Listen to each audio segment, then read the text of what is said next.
Hey guys, welcome back to my channel. నేను మీ Telugu blogger. ఏంది bag పట్టుకొని ఆఫీస్కి పోతున్నట్టు బిల్డప్ ఇస్తారు అనుకుంటారా? అంత సీన్ లేదు. సో లాస్ట్ 2-3 వీడియోస్లో నేను ల్యాప్టాప్ ఓకే క్రాష్ అవుతుంది, ఎడిటింగ్ చేసినప్పుడు ప్రాబ్లమ్ అవుతుంది అన్నా కదా. స్పోర్ట్స్ బైక్ చూసిరు కదా ఎట్లుందో.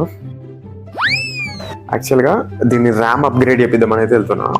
సో మా ఫ్రెండ్ గారి ఇంటికి అయితే ఆర్డర్ పెట్టిన అమెజాన్ నుంచి 16 GB ర్యామ్ అమెజాన్లో. సో ఇది ఈ ర్యామ్ ప్రోడక్ట్ లింక్ మన టెలిగ్రామ్ ఛానల్ ఉంది. ఛానల్ లింక్ బయోలో ఉంటుంది, ఇన్స్టాగ్రామ్ ఐడిలో ఉంటుంది. 16 GB చూసిరు కదా. సో షాప్కి వెళ్ళగానే వాళ్ళు ఓపెన్ చేసి 5 minutesలో అయితే ఫిక్స్ చేసేసారు ర్యామ్. చాలా ఈజీ, మనం కూడా ఫిక్స్ చేయొచ్చు. సో ఎందుకులే రిస్క్, మళ్ళీ చిప్స్ ఏమైనా ఖరాబ్ అయితే ర్యామ్ మొత్తం ఖరాబ్ అయిపోతుంది. అందుకని ఇక్కడ చూసిరు కదా 24 GB, 2 స్లాట్స్ అయిపోయినాయి, ఫిల్ అయిపోయినాయి. 17 GB ఇంకా ఖాళీ ఉంది, 6 GB యూజ్ అవుతుంది. అది మరి వీడియోకి అయితే. వీడియోస్ సబ్స్క్రైబ్ చేయండి. నెక్స్ట్ వీడియోలో అయితే మళ్ళీ కలుద్దాం.